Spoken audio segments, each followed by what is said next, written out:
Brand new on the New Zealand music landscape. Morning to you, Ria. Good morning. Nice to see you. Likewise. Also fresh from the big performance at the Rugby World Cup opening ceremony as well. Yeah, that's right. You performed the track World in Union. Mm-hmm. How many times did you have to sing that before the show day? Well, we rehearsed for about a month leading up to the opening ceremony, and we rehearsed on the weekend. So I sang it a fair few. I'd imagine. Few times. Yeah. Yeah. The nerves pretty high as well. Oh, they actually weren't that bad. Surprisingly enough, it was probably because I couldn't see anyone. I could only see cell phones, and so that was quite good for me. Yeah. If I could see people, it would be a different story. From that vantage point. Yeah. And I guess it's a little bit disingenuous for me to say brand new on the New Zealand music scene. Not really, because you've been there, but normally working on other people's projects, right? Yeah. I've been fortunate to be a part of.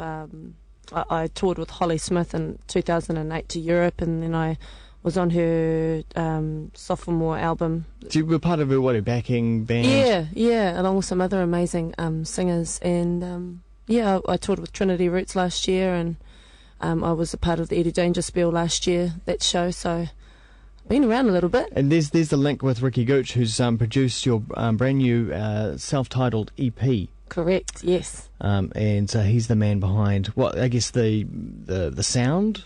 Yeah, he's the one that actually really opened my eyes to thinking, well, why don't we do things a little differently? Why don't we take a sort of raw approach to the music and really get organic on it? So that's exactly what we did. And because what's your background? What are you naturally into in the musical style? Yeah. Well, I grew up on a lot of hip hop, reggae, soul, and country. So that's sort of my background. I know, a bit jump it up. Yeah. But, from a musical family? No. Not at all? No. Really? No, Lord, no. Because you grew up in Tauranga? Yeah, that's where I come from. But I grew up in a very a little community called Maungatapu, based around our marae, and so very. There was always culture and things around me growing up, but in the way of singing, no, my family, poor singers, my immediate family anyway. Well, what sort of place is Maungatapu? What sort of place? Yeah, is it quite small? I've never been there. Yeah, it's on the way to the mount, so. It's only little. We lived at right at the end, sort of like in a cul-de-sac sort of an area, and our marae was just down the hill. And so a small school. Yeah, relatively small. The larger community is actually quite big, but where we lived was sort of the little hub of the area. So it was cool. Cool little place to grow up. Was there a musical thing going on at the school? Was there a teacher there that Yeah. I used to do a lot of busking when I was at school. Used to jump up in little talent questy things that we used to have at primary school, and music was really apparent there, but not in my household. The only way that it was via my sisters or my parents pumping their music on the stereo. And was Māori culture and heritage very much part of your childhood as well? Yeah, it was. It was implicit, mainly because our house was situated about a K from the marae, and we had our relatives living next door and across the road, and so it sort of went without saying, although my parents and sisters don't speak Māori. I'm the only one in my family that does, so, and I'm the youngest of four, so it's something that I eventually ended up picking up at high school. Oh, did you? Yeah.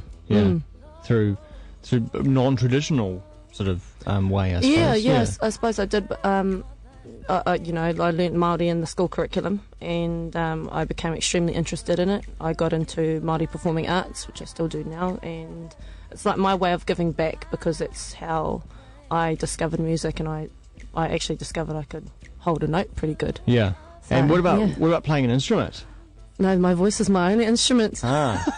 Yeah. I can't play the guitar. I must be the only Maori in the world that cannot strum a G, a C, or an A. But that means I guess your whole performance is very much putting it out there through your voice, and you say Māori performing arts as well. So is that very much part of your stage show, your presence? No, no, it's not actually. What I've actually done is me and Ricky, we've totally contemporised our stagecraft, and to go along with the music. But the EP is in both Māori and in English.